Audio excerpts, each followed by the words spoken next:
Votre attention s'il vous plaît. Cet élément est en français. Contactez-nous pour savoir s'il est aussi disponible en la langue de votre préférence. Veuillez aussi noter qu'il est en audio uniquement, dépourvu de ce fait d'image originaire. Évangile-éternel.com. Si c'est l'évangile éternel que vous recherchez, alors c'est ici. christequality.com. Les cieux sont à la portée de votre main, juste par un simple clic de la souris. La rubrique Pasteur et thème vous présente aujourd'hui l'homme de Dieu, le bien-aimé, le docteur Labrito Mbala. Recherchez-vous les enseignements du docteur Labrito Mbala? Allez sur christequality.com ou sur évangiletournel.com/labritombala.html. Bonne édification au nom de notre commun Seigneur et Dieu Jésus-Christ. Amen.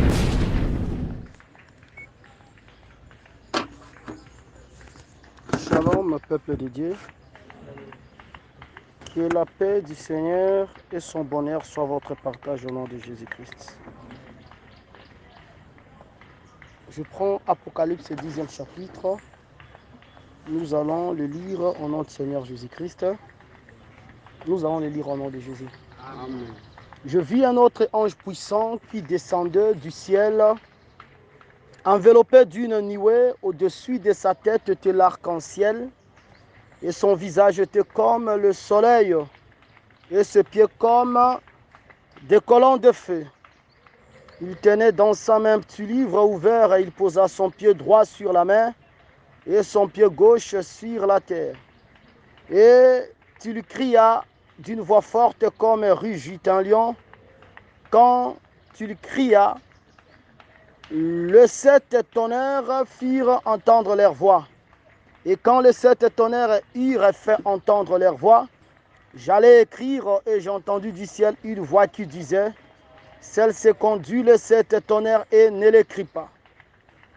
Et l'ange que je voyais debout sur la mer et sur la terre leva sa main droite vers le ciel et jura par celui qui vit au siècle de siècles, qui a créé le ciel et les choses qui y sont, la terre et les choses qui y sont, la mer et les choses qui y sont, qu'il n'y aurait plus de temps, mais qu'au jour de la voix du 7e ange, quand il sonnerait de la trompette, le mystère de Dieu s'accomplirait, comme il a annoncé à ce serviteur le prophète.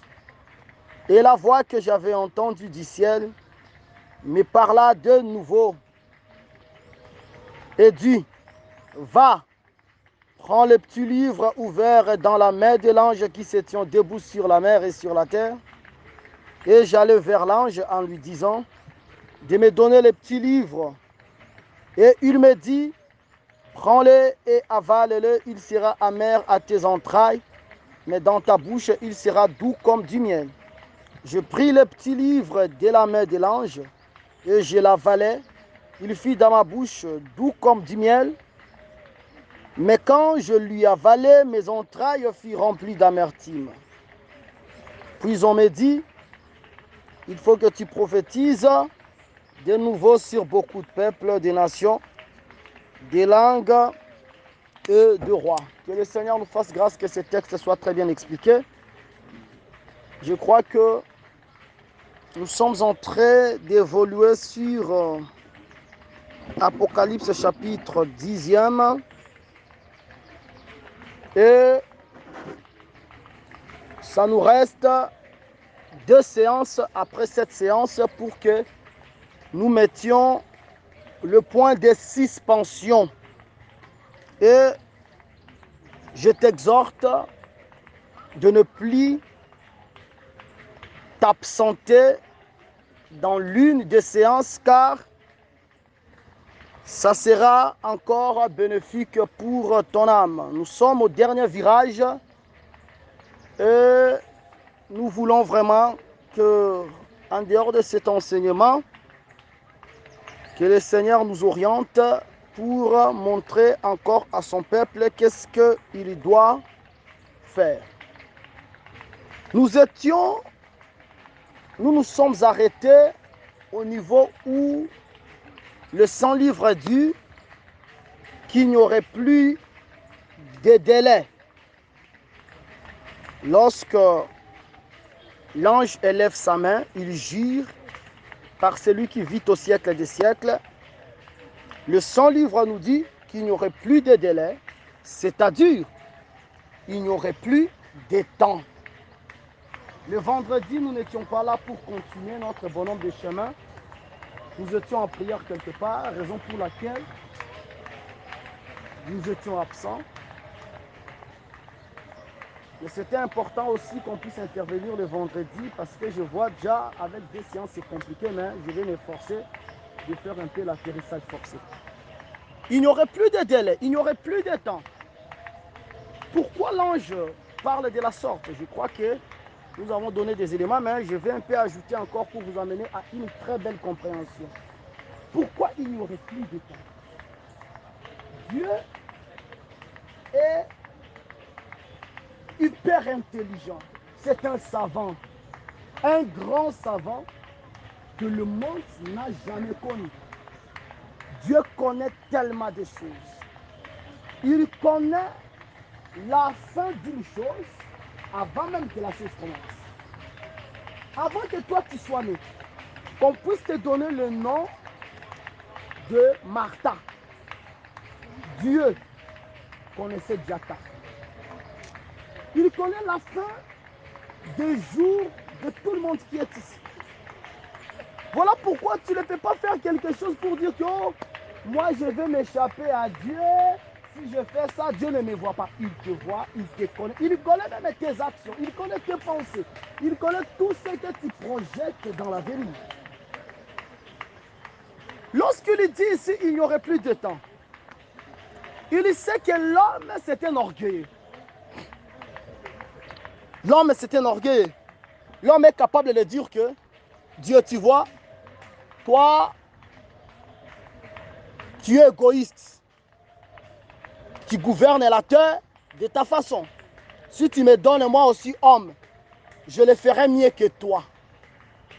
Il connaît ça, que l'homme c'est un orgueil. Nous avons vu même des frères orgueilleux dire, ce que toi tu es en train de faire là, moi je le ferai mieux que toi. Mais lorsqu'on lui donne l'opportunité, il est incapable de faire même 20% de ce que les autres font. Voilà pourquoi, lui étant le roi, il a dit, oh que je suis le roi éternel, je gouverne sur le royaume, le maître de l'univers, Yahvé Adonai. L'homme, je te donne la gérance de la terre. L'homme a commencé à gérer. Depuis que l'homme gère la terre, il n'y a que des contestations sur contestations. Même aux États-Unis, un grand pays à la vieille démocratie, aux États-Unis, il y a des contestations. Lorsque Joe Biden a réussi à gagner l'élection, il y a eu le pro-Trump. Il y a eu, j'ai vu des filles à la télé pleurer. Mais Trump, c'est toi qui allais continuer, c'est toi qui allais continuer à nous diriger ici. Joe Biden, d'ailleurs, il n'a pas réussi. Lorsque l'homme gouverne, il n'y a que des contestations. Comme le président Fachi, il est en train de présider le Congo, il y a des contestations. Les gens peut-être des Palou peuvent dire vraiment le président ne gouverne pas bien. Demain, si on prend quelqu'un de Palou, on va encore les contredire. Pourquoi? Parce que l'homme ne sait pas très bien gérer la terre. L'homme n'est pas le maître de la terre. On lui a donné la terre pour la gérer. C'est alors que lorsque Adam, le Seigneur lui a donné la terre, domine sur tout, Adam n'a pas pu réussir d'accomplir sa mission. Bon, Adam est passé, les royaumes vont commencer à se succéder. Les royaumes vont commencer à se succéder. Et lorsque le royaume se succède, il y a toujours un royaume qui est comme la tête de l'affiche. Et lorsque ce royaume se succède, il y a encore des contestations. L'homme plonge encore dans les choses les plus abominables. C'est alors, lorsque l'ange puissant de l'Apocalypse 10 descend, il pose ses pieds sur la mer et sur la terre, il soulève sa main pour jurer par celui qui vit au siècle des siècles, par celui qui est vivant pour tous les temps, il va dire il n'y aurait plus de temps. Parce qu'à ce temps-là, Dieu descendra. Lorsqu'il va descendre, il va anéantir tout le royaume. Il n'y aura plus succession de royaumes. Pour dire qu'aujourd'hui, c'est maintenant le tour des Marocains pour gouverner le monde. Non, j'ai déjà fait ça, mais vous n'avez pas réussi. Voilà pourquoi je viens ravir toute autorité de gouverner. C'est moi maintenant le président, c'est moi le roi des rois. C'est la raison pour laquelle on nous dit il n'y aurait plus de délai, il n'y aurait plus de temps. Je ne vais plus laisser la place à Joe Biden d'être le chef d'État le plus suprême de la terre. Je ne vais plus laisser la place à Mobutu d'être le chef d'État le plus suprême de l'Afrique. Je ne vais plus laisser ce temps-là parce que j'ai laissé ce temps-là, il n'y a eu que des abominations sur abominations. Voilà pourquoi je récupère tout. Je dois centraliser tout. C'est moi qui dois diriger tout. C'est ça ce qu'on dit, il n'y aurait plus de temps. Si le Seigneur te confie quelque chose, utilise-les bien. Utilise-les bien. Eliou, fils de Barakel de Biz, dit ceci à Job. Il dit, Job, tu dois savoir hein, que le Tout-Puissant ne viole pas la justice. C'est lui le maître de l'univers. S'il était égoïste, il allait retirer son souffle et son esprit dans l'homme pour qu'il dirige seul l'univers. Là, je suis dans Job 34. C'est que il a donné l'opportunité à l'homme de gouverner. Je prends un exemple. La forêt, l'homme, tu dois la supplanter. Les eaux, tu dois les dominer. Le soleil, tu dois les dominer. Regarde comment l'homme est trop dangereux qu'un lion. On te donne les arbres, c'est-à-dire tu dois manger les fruits, tu dois couper les arbres, tu dois fabriquer avec les arbres ta demeure, ton lieu d'habitation. Au lieu que l'homme s'arrête là, l'homme coupe les arbres, il fabrique avec les arbres les dieux. Oh, moi je commence à t'adorer, toi on t'appelle Bouddha. Toi on t'appelle Krishna. Il a donné les animaux pour manger. En Inde, on ne mange pas le bœuf. Ils adorent le bœuf. Mais Dieu a donné, gouverne, domine sur ça. Tu dois respecter quand même de limites, des jalons. Tu ne peux pas adorer un bœuf, tu dois le manger. Mais en Inde, on adore le bœuf. C'est que l'homme, franchement, tu m'as déçu. Comme tu m'as déçu, je t'ai ravi tout. Il n'y aurait plus de temps. C'est que le temps des nations arrivera à la fin. Est-ce que vous me comprenez très bien? C'est comme avec nos parents. ils peuvent confier des responsabilités aux enfants. Lorsque les enfants le méprisent par la mauvaise gestion, le parent les ravissa. Il en est de même avec le Créateur. Il a donné la gérance de la terre à l'homme, mais l'homme, au lieu de manger l'arbre, l'homme commence à fabriquer avec les arbres, les dieux, il commence à adorer le soleil. Non, le soleil c'est pour t'éclairer, c'est pour te servir d'électricité. Ce n'est pas pour que tu adores le soleil. Et il y a le Dieu soleil, c'est ça même, l'origine de la fête appelée Noël. La fête du Dieu soleil, ils adorent le soleil. Or, le soleil n'est pas un Dieu, c'est une créature. Alors, comme tu n'as pas pu gérer ce que je t'ai donné, d'accord, il n'y a plus d'excuses, je t'ai laissé le temps, je t'ai laissé plus de millénaires. Plus de millénaires, je t'ai laissé. Tu allais dire, bon, ok, comme tu m'as donné 10 ans était paix, alors donne-moi encore 10 ans. Non, je te donne au-delà de 10 ans. Je te donne des siècles, de millénaires. Mais tu n'as pas très bien géré la terre. Voilà pourquoi je t'ai ravi et l'ange puissant jure, il n'y aurait plus de temps. C'est que le temps des nations arrivera à la fin. Est-ce que vous me comprenez très bien?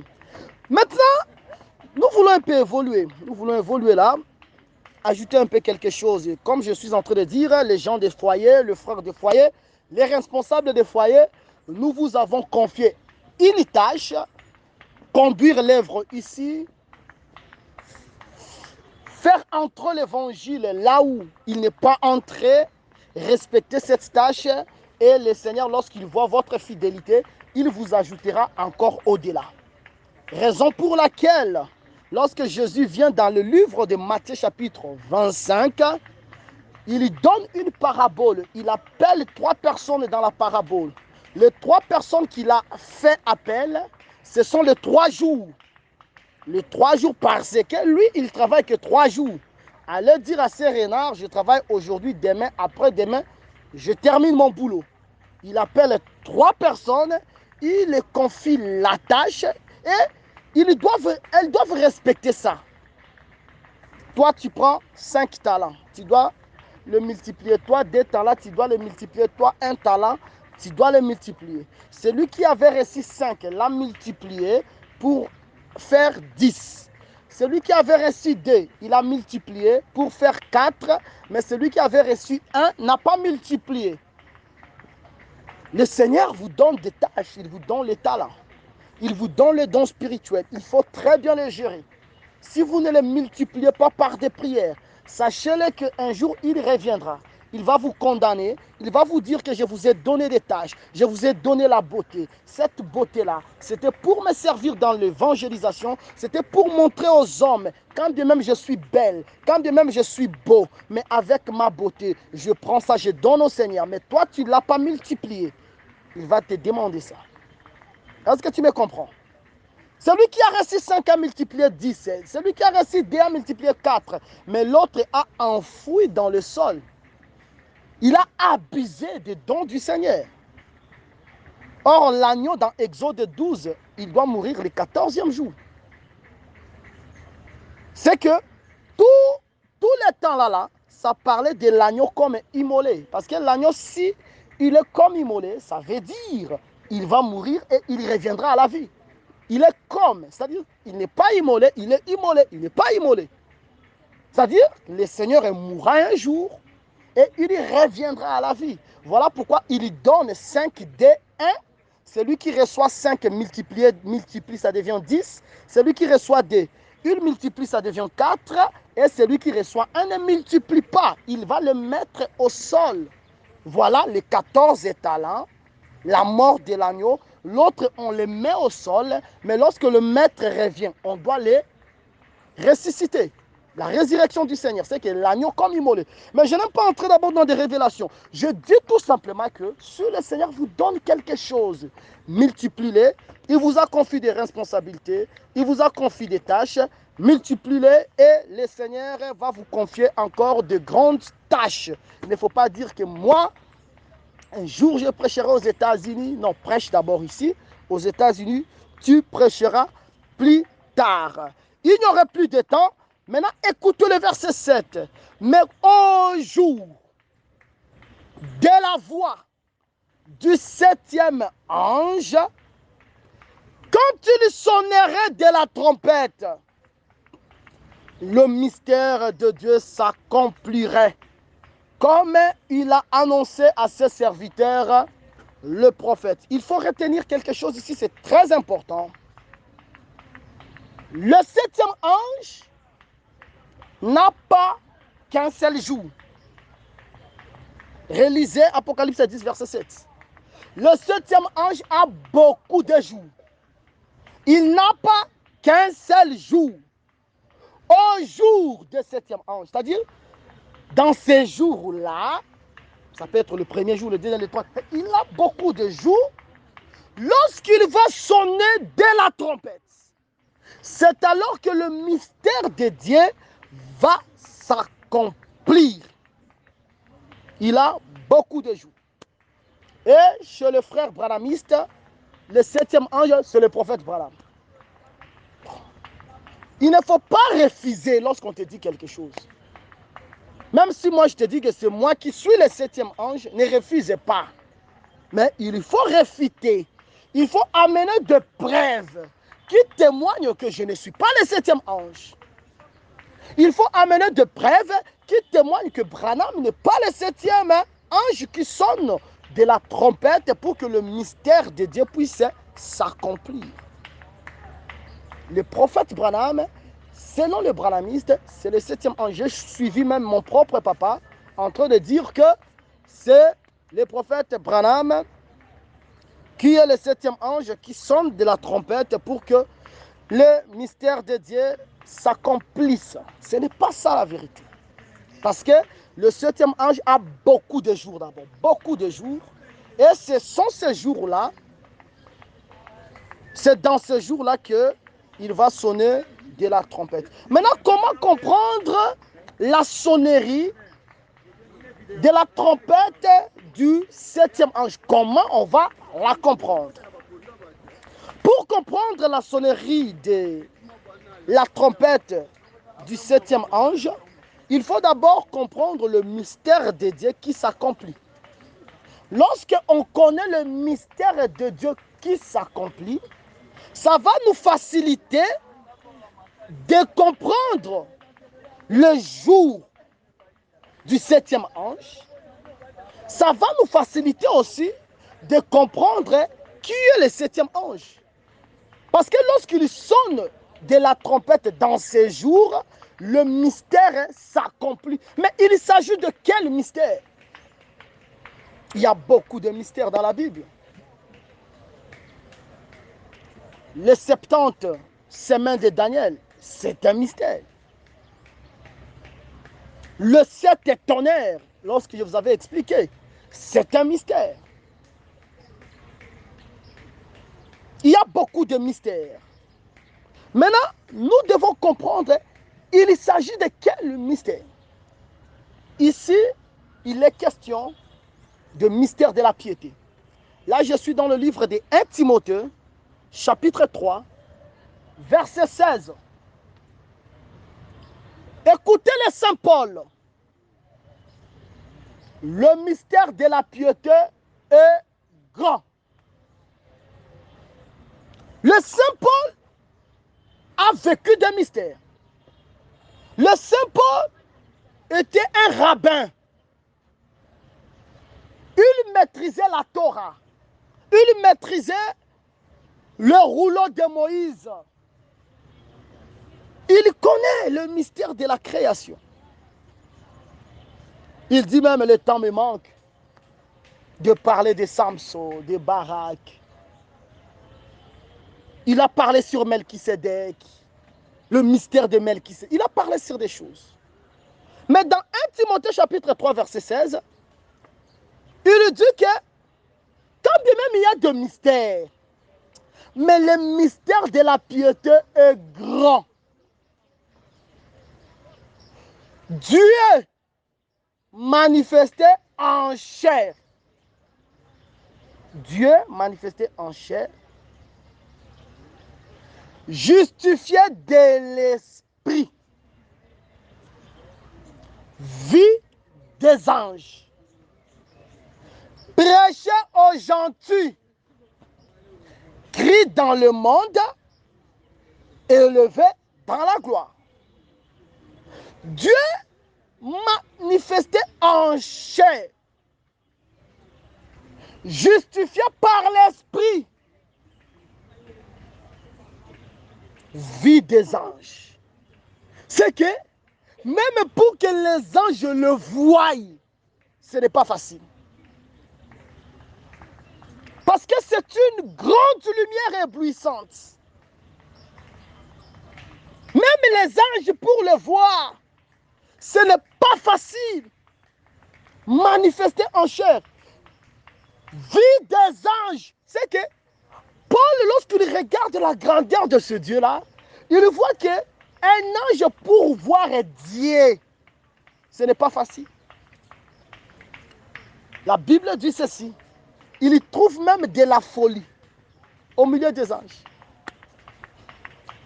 C'est que c'est un Dieu tellement saint, tellement grand. Parce que tu es ange, tu n'es pas là obligé de voir ce Dieu-là chaque fois. Mais cette fois-là, ce Dieu-là, il s'est manifesté en chair, justifié de l'esprit, vie des anges, prêche aux nations, aux gentils, crie dans le monde. Et puis après, il est élevé dans la gloire. C'est simple. Ce Dieu-là, c'est Jésus-Christ. Parce que c'est Jésus-Christ qui est la parole faite chair. Au commencement était la parole était avec Dieu, la parole était Dieu. Cette parole s'est faite chair. Dieu manifesté en chair. Justifié par l'Esprit parce que l'Esprit l'a témoigné. L'Esprit l'a témoigné. Celui-ci est mon fils bien-aimé à qui j'ai mis toute mon affection. Écoutez-les. Pas Moïse, pas Élie, mais écoutez Jésus-Christ. Parce que Moïse a des faiblesses. Élie a des failles. Jésus n'a pas de failles. C'est un Dieu parfait. 33 ans sur terre et sans péché. Fais seulement une semaine sans péché. Tu vas sentir comment tu vas devenir très puissant. Ajoute encore, fais un mois. Tu ne pêches pas. Ta conscience ne t'accuse pas. Tu ne te reproches pas. Tu deviendras plus puissant. Mais Jésus n'a pas fait un mois. Il n'a pas fait une année. Il n'a pas fait 10 ans. Il a fait 30 ans, 31, 32, 33 ans. Sans péché. Jésus reste Dieu absolu. Et toi, tu viens, tu veux te comparer avec Jésus. C'est une aberration. L'autre est là, à Kassai. Il a dit que Jésus-Christ c'est son petit frère. Il a envoyé d'abord le petit frère, lui est venu après. Il est venu après, il est mort. Comme les gens sont des aveugles, envoûtés, il est mort, il est dans les tombeaux, mais jusqu'à présent, il y a ses adeptes qui entendent qu'il nous a promis qu'il sera ressuscité. C'est déjà plus des années. Il ne ressuscite pas. Mais notre Dieu, le troisième jour, il est sorti du tombeau. Jésus reste le Dieu véritable. Voilà pourquoi quiconque invoquera le nom de Jésus sera sauvé. Si tu invoques Jésus dans tes entreprises, tu vas réussir. Si tu invoques Jésus dans ton commerce, il va te soutenir. Même si tu ne vois encore rien, continue à t'appuyer sur ce Dieu-là qui s'appelle Jésus-Christ. Tu finiras par voir ce que tu es en train de chercher. Amen. Manifesté en chair. Justifié par l'Esprit. L'Esprit l'a témoigné. Vie des anges. Les anges l'ont vu. C'est que celui qui nous gouverne, c'est celui-ci. Oui, c'est celui-là. C'est bien lui. Mais ce n'est pas possible. Ils l'ont vu. Voilà pourquoi il pouvait dire ceci à Pilate. Pilate, toi tu blagues avec moi. Si moi je vais faire appel à mon armée, il y aura des légions d'anges ici. Mais il ne voulait pas que les anges viennent d'abord le secourir. Il voulait d'abord livrer sa vie. Et lorsqu'il livre sa vie, il est ressuscité. Ils sont venus dans les tombeaux pour vérifier est-ce qu'il est là. pourquoi cherchez-vous le vivant parmi les morts? Il est déjà, il n'est plus là. Il est retourné, il est ressuscité. Jésus-Christ reste Dieu. La Bible dit, vue des anges, prêcher aux gentils. Qui prêchait les nations? C'est Jésus-Christ. C'est Jésus-Christ qui prêchait. Il prêchait tout le monde. Crie dans le monde. Le monde est à vie. Non, non, non. Celui-ci, ce n'est pas un homme. Le centenaire romain qui était le jour de la mort de Jésus, lorsqu'il a regardé comme la façon dont Jésus mourait. Parce qu'un Dieu ne peut pas mourir comme un homme. Lorsqu'il meurt, même s'il y avait le soleil doit disparaître. Parce que c'est un Dieu qui meurt. Lorsqu'il a vu le scénario, il a dit, celui-ci est véritablement fils de Dieu. Et puis après, il a été élevé dans la gloire. Le mystère qui doit s'accomplir, c'est le mystère de la piété. C'est que le monde va quitter le tâtonnement. Jésus est Dieu, Jésus est Fils, Jésus est Père. Non, le monde aura sa réponse. Le monde entier saura que c'est Jésus qui a créé les arbres, que c'est Jésus qui a créé la terre. Même si on dit dans le monde, la terre et le sous-sol appartiennent à l'État, je vous dis c'est faux, c'est un mensonge, c'est ça être usurpateur. La terre et le sous-sol appartiennent à Jésus-Christ. C'est pour cela que la terre a compris qu'il y a le créateur, je ne peux pas quand même l'enfermer. Mais si toi tu meurs, la terre va t'enfermer parce que ce n'est pas pour toi l'État. Est-ce que vous comprenez ça? En ce moment, le mystère qui va s'accomplir, ça sera le mystère de la piété, c'est-à-dire le mystère du Fils. Le mystère du Fils va arriver à la fin. Parce que le Fils, c'est un programme. Il y a programme. Programme appelé Fils. Programme appelé Saint-Esprit. Ce sont des programmes. Le programme va s'achever. Le programme de Fils va s'arrêter. Voilà pourquoi je vais profiter de balayer un peu un mensonge de Joviste. Prenons 1 Corinthiens chapitre 15. J'en profite parce qu'il y a des questions que vous pouvez vous poser. Lorsque vous faites des débats, on va vous poser cette question. Et c'est une très belle phase pour répondre à cette question. Je suis dans 1 Corinthiens chapitre 15. Je lis le verset 24. Je le lis au nom de Jésus.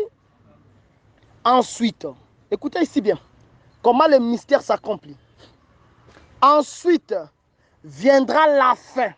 Vous écoutez ça? Ensuite viendra la fin. Quand tu lui remettras le royaume à celui qui est Dieu et Père, après avoir détruit toute domination, toute autorité et toute puissance. Car il faut qu'il y règne jusqu'à ce qu'il ait mis tous les ennemis sous ses pieds. Le dernier ennemi qui sera détruit, c'est la mort. Dieu, en effet, a tout mis sous ses pieds, mais lorsqu'il dit que tout lui a été soumis, il est évident que celui qui lui a soumis toutes choses est accepté. Et lorsque toutes choses lui auront été soumises, alors le Fils lui-même sera soumis à celui qui lui a soumis toutes choses, afin que Dieu soit tout en tous. Vous avez compris cette lecture? Ici, je suis dans le noir-blanc pour vous faire comprendre.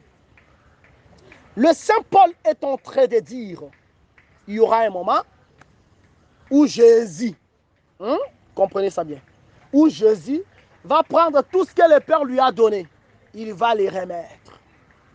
Lorsqu'il va les remettre, lui aussi, il sera soumis à celui qui est Père, à celui qui est Dieu, qui est au-dessus de toutes choses, qui soit tout en tous.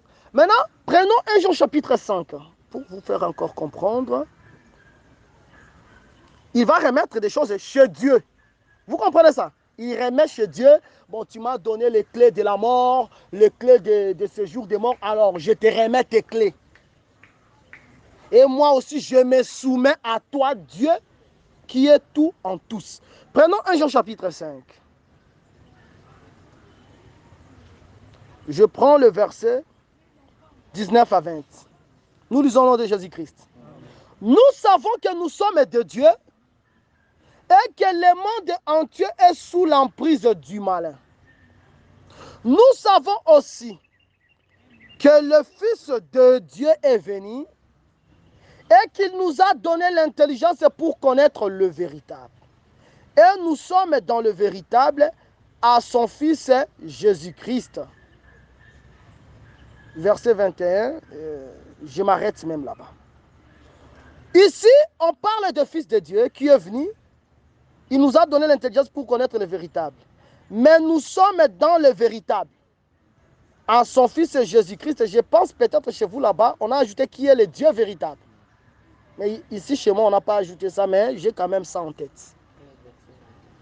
C'est que c'est lui qui est le Dieu véritable. Le Dieu véritable, c'est Jésus. Mais dans 1 Corinthiens chapitre 5, chapitre 15, Jésus va donner tout ce qu'on lui a donné. Il va les remettre chez le Père. Il va les remettre chez Dieu. Et lui-même sera soumis à Dieu. C'est ça le mystère qui s'accomplit. Le mystère qui s'accomplit, c'est que le programme de Fils prend fin. Je remets tout. Parce qu'il est venu comme Fils pour accomplir une mission. Prenons Jean chapitre 5. Vous allez comprendre les missions de Fils. Quelle est la mission qu'il a accomplie? Et lorsque cette mission est arrivée à la fin, il doit carrément arrêter, tourner la page par rapport à ses programmes. Oh là là, je prends Jean chapitre 5. Jean 5, commençons à partir de verset 26. Je suis dans le verset 26. Nous y sommes. Car comme le Père a la vie en lui-même, le Père a la vie en lui-même. Ainsi, il a donné au Fils d'avoir la vie en lui-même. Verset 27. Il lui a donné la mission du Fils. Il lui a donné le pouvoir de juger parce qu'il est le Fils de l'homme. C'est que le Fils de l'homme, celui qui a porté chair, sa mission arrive à la fin parce que en ce moment, le jugement prendra fin. Il a jugé le diable à la croix. Ce n'est pas au Père de juger le diable à la croix.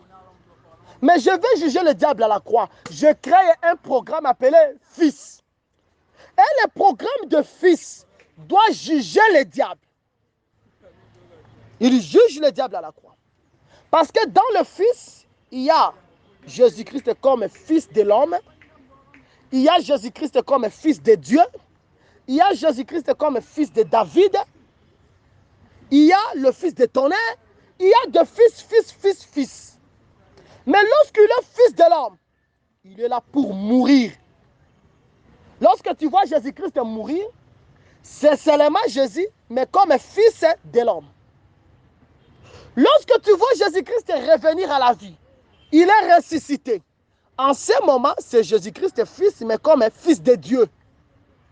Si tu prends Romains chapitre 1, tu prends Acte 13.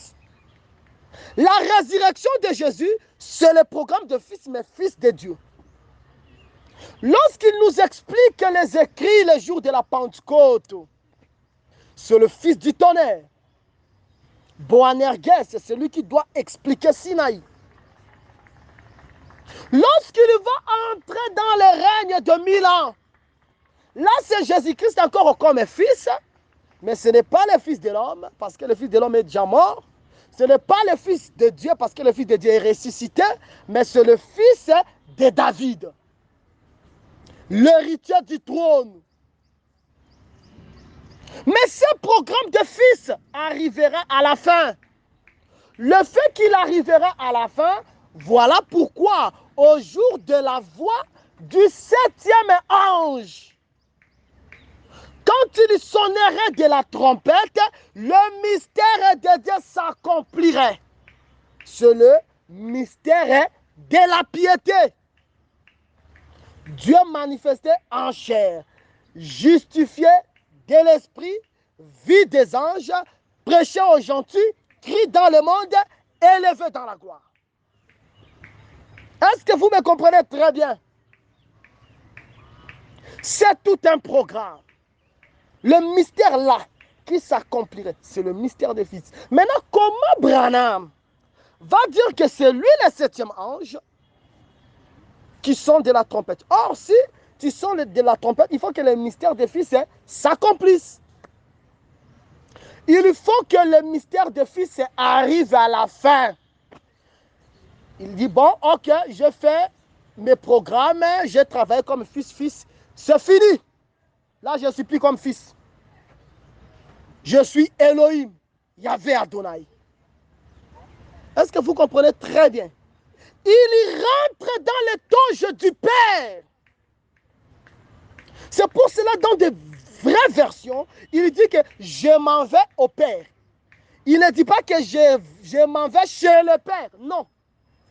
Mais je m'en vais au Père. Nazongi pas papa te, mais nazongi nabotata. Mais la 7e trompette a le jour. Je vais prendre l'un des jours de la 7e trompette. Voilà pourquoi je vous avais dit au début, la trompette qui va retentir pour que l'épouse monte, pour que l'église rentre au ciel, ce n'est ni la première trompette, ni la deuxième trompette, mais c'est la 7e trompette. Parce que c'est le 7e ange qui doit sonner. Mais lorsqu'il sonne, le mystère s'accomplit. Le mystère de fils, c'est que le fils arrive à la fin. Voilà pourquoi, à la voix de l'archange, les morts en Christ reviendront premièrement. Ensemble avec nous, le vivant, nous irons au ciel. Tel que tu es là, t'inquiète. Aujourd'hui, tu as des vertiges lorsque tu es sur les gratte-ciel. Mais un jour, le Seigneur va te donner les ailes. Tu n'auras plus de vertige parce que lui-même va venir te ravir à cause de l'abomination de cette terre. Et lorsque nous allons monter au ciel, ça sera le son de la 7e trompette. Ça sera le 7e ange qui retentit le son de la 7e trompette. Pourquoi? Parce que lorsque nous serons auprès de lui, on ne va pas voir le trône de Jésus, on voit aussi le trône du Père. Non. Voilà pourquoi, en ce moment, nous allons connaître comme il faut connaître. Aujourd'hui, nous regardons le Seigneur au travers le miroir. Lorsqu'on regarde au travers le miroir, on ne voit pas très bien. Et il faut faire attention. Le miroir du temps ancien n'était pas le miroir de ce temps. Le miroir du temps ancien, c'était des l'airain poli. C'est-à-dire, on prend de l'airain, on polit ça, et puis on peut se voir au travers de l'airain. Tout comme on peut se voir au travers de l'eau. Ça ne montrait pas véritablement le visage de la personne. Ça te donne quand même ta forme, mais ce n'est pas trop clair comme aujourd'hui. Et voilà pourquoi Paul dit que on se regarde au travers un miroir. Paul ou j'ai quelqu'un comme ça. On se regarde au travers un miroir. Mais il y aura des temps où nous allons le voir tel qu'il est. Lorsqu'on va le voir tel qu'il est, on saura qu'au trône, il n'y a pas un père. C'est seulement lui qui est le père. C'est que la trompette qui retentit dans 1 Thessaloniciens chapitre 4, c'est la 7e trompette. Et le retentissement, ou bien la sonnerie de la 7e trompette, de la trompette du 7e ange a des jours. Il y a beaucoup de jours. Et parmi des jours, ça va nous faire entrer au millénium, parce que c'est là que Jésus-Christ sera couronné, roi des rois, seigneur des seigneurs. Mais avant que Jésus-Christ ne soit couronné, parce que David a reçu 3 fois l'onction. La première onction que David a reçue, là, il n'était pas connu. Lorsque Samuel arrive à la maison, c'est la maison seulement d'Isaïe qui savait que David est roi. Mais David n'était pas connu comme un roi ailleurs. Mais lorsqu'il va recevoir la deuxième onction, et là, il part régner en Hébron. La troisième onction, il doit être connu de tous ses frères. En ce moment, tout Israël va partir chez David. Non, tu es notre os, notre chair. Rentre, viens nous gouverner. C'est la troisième onction. C'est que Christ est là, il sera couronné comme roi des rois, seigneur des seigneurs. Mais c'est encore un autre jour du 7e ange. Parce que le 7e ange a beaucoup de jours. Et j'ai pris l'un de ces jours appelé enlèvement. Parce que là aussi, le mystère de Dieu s'accomplit. Le mystère de Fils prend fin. Nous au ciel, on n'aura pas besoin de mystère de Fils. Nous au ciel, lorsque nous serons au ciel, nous serons comme l'épouse avec son mari. Là, on ne le reçoit pas comme le fils, mais comme le mari. Comme le père, comme le papa. Est-ce que vous comprenez très bien? C'est que le 7e ange a beaucoup de jours. Et pour connaître les jours du 7e ange, il faut d'abord connaître les mystères qui s'accomplissent. C'est quel mystère? Je vous dis que c'est le mystère du Fils. C'est-à-dire que le Fils retourne tout chez le Père. Que tout pouvoir soit centré chez le Père. Cela ne veut pas dire qu'il y a un Père, il y a aussi un Fils comme ça. Je vous dis que Fils, là, c'est le nom d'un programme. Est-ce que vous me comprenez très bien? Bill Gates peut être là, il a un programme appelé Microsoft Word, Microsoft Excel, tout ça c'est seulement Bill Gates. Mais si tu termines par exemple au programme de Word, tu dois passer par le programme d'Excel. Si tu termines avec Excel, tu peux passer par PowerPoint. C'est-à-dire, ce sont des programmes. Et Fils, là, c'est le programme appelé Fils. Mais ce programme-là, bon, j'ai fait le programme est arrivé à la fin, le programme a accompli sa mission, ok, fini. Tout rentre chez le Père. Le pouvoir central. Il a tout le pouvoir, toute autorité.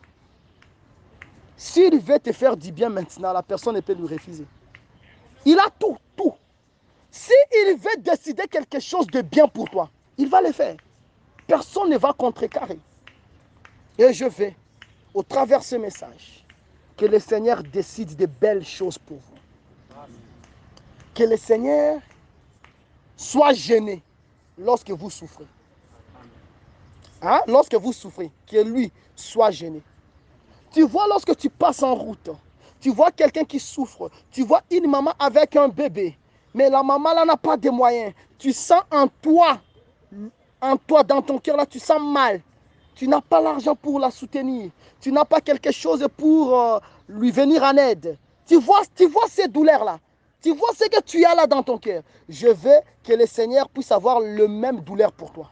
Lorsqu'il te regarde, qu'il puisse hâter de te bénir. Qu'il puisse vraiment se déranger. Pourquoi jusqu'à présent, toi, tu es souffrant? Pourquoi jusqu'à présent, les choses ne marchent pas? Pourquoi jusqu'à présent, tu es bloqué quelque part? Que le Seigneur puisse ôter ces blocages. Qu'il puisse ôter cette pierre afin que tu puisses marcher très bien. Que le Seigneur puisse te consoler, qu'il puisse essuyer tes larmes, qu'il puisse bander tes plaies. Je sais que des fois tu as été déçu. Tu as été déçu. Tu étais fiancé, mais le fiancé t'a trahi. Il t'a menti. Il a commencé à sortir avec ta propre amie. C'est une déception. Mais je veux, le Dieu qui guérit, non seulement la blessure externe, il guérit aussi la blessure intérieure. Qu'il puisse toucher ta main, qu'il puisse guérir ta main. Parce qu'il a tous les pouvoirs. S'il veut transformer la pierre en pain, il va le faire. Et je veux qu'il fasse ça pour toi. Si le diable lui a dit, tu as le pouvoir, tu peux transformer cette pierre en pain, et que Jésus a refusé de le faire parce qu'il était en jeûne. Mais je vous dis qu'aujourd'hui, Jésus n'est plus en jeûne. Pourquoi il n'est plus en jeûne? Parce qu'il a déjà mangé. Il a mangé qui? Il a mangé son fils. Comme il a mangé son fils, pour toi, qu'il transforme la pierre en pain. Tout ce que tu vas toucher, même si ça n'a pas de la valeur, que ça puisse avoir une autre valeur. Que le Seigneur se souvienne de toi, qu'il change ta vie, qu'il te guérisse de cette maladie-là. Même si tu rêves mal, tu fais des cauchemars, que le Seigneur chasse ces cauchemars-là, qu'il puisse se déranger pour ta bénédiction, qu'il ne dorme pas. Si Assyris, qui est un roi païen Assyris, il s'est dérangé, il a fait l'insomnie à cause de Mardoché. Cette nuit, Dieu aussi fera l'insomnie à cause de toi. Il va te bénir, il va te combler, il va te lever, il va te consoler, car il a reçu tout le pouvoir. Que le Seigneur vous bénisse au nom de Jésus-Christ.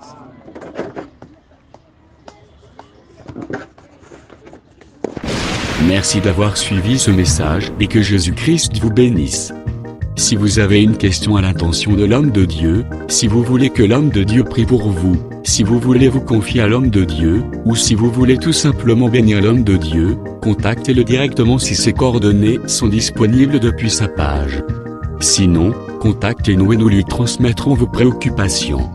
N'oubliez pas de faire un tour à notre page évangélisation pour voir en quoi vous pouvez vous rendre utile à Christ par cette œuvre. Que Dieu vous bénisse tous. Amen. ChristQuality.com. Les cieux en un clic de la souris. Évangile-éternel.com, le site de l'évangile éternel. Christ-Quality Fondation, équilibrer la manne ramassée dans le désert de sorte que chacun ait un numère.